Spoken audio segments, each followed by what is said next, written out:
Hello, YouTube and Bond fans. Change the background a bit there. Um, so first and foremost, I kind of want to talk about First Light news. There has been a lot since my last video update on this, so I kind of want to go through all of this and kind of talk about everything quickly because there were these little like 30-second snippets and things like that, and I definitely want to talk about Lenny Kravitz casting and Gemma Chan as Dr. Selena Tan, I think is her name. But let's rewind it back. The first thing we got post that was the Selena Tan information, and it looks like Q is getting another like cute female co-worker thing. That was very big in the EA games. Agent or Fire had one, Nightfire, Everything or Nothing. And the funny thing is that us hardcore Bond fans, yes, everyone talks about GoldenEye for the N64, and it's a fun game, but our heart, for me at least, it's not my favorite Bond game. It's not by a long shot. I prefer Even the World's Not Enough over the N64 over GoldenEye. Shock horror, I know. It's not that I don't like GoldenEye. I like GoldenEye. It's just, if I had to pick a game, it would probably be either Nightfire or maybe I would go with Bloodstone. I do like Bloodstone a lot.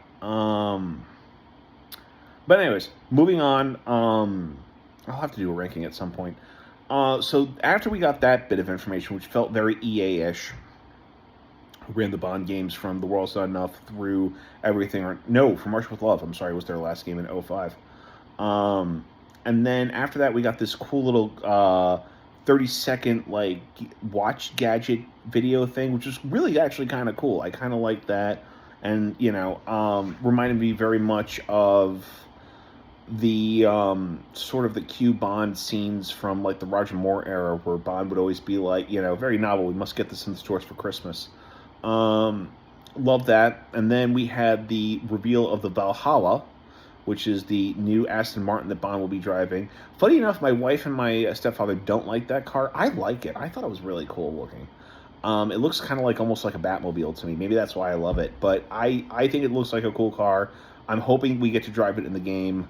Obviously, in that 30-minute thing, you got to see the sort of living daylights Aston Martin DBS, I think it was. I'm not a car guy, so I just know what I like. But anyways, it was, and then after that, we got this big news this time around where Lenny Kravitz is playing some villain, and I can't remember the villain's name. It's like Brahma, I think his name is. But anyways, point of the story is that he is playing a villain, and it very much, the trailer reminded me of like an EA Bond game, which again had some, interesting pop stars like Natasha Bedingfield and whatnot pop up. Again, not a bad thing. I know that people are going to say, well, you're comparing it to EA, so clearly you must. No, I like the EA games, Bond games when they used to do them back in the early 2000s. They were fun games. So all of this is just building up my anticipation even more. I cannot believe we are nearly 3 months away from this. This is insane to me. Or 4 months away. December, January, February, March. No, 3. We are almost 3 months away. Holy cow. Time flies. But long story short, I am extremely excited. I don't know if I'm going to splurge on the huge, with the golden gun and everything, the $300 one. Currently, I've been putting money aside for the $75 one, but I might splurge because this is the first game in a long while, 14 years, since 007 Legends, which we don't talk about. But yeah, like I said, overall, I am still extremely excited. I think Patrick Gibson is doing a great job. The one thing I like about the new trailer from the Video Game Awards is it felt very Casino Royale-ish, because the way Bond was wearing the shirt like he would in Casino Royale and whatnot, it felt very Casino Royale-ish, and I kind of dug that vibe.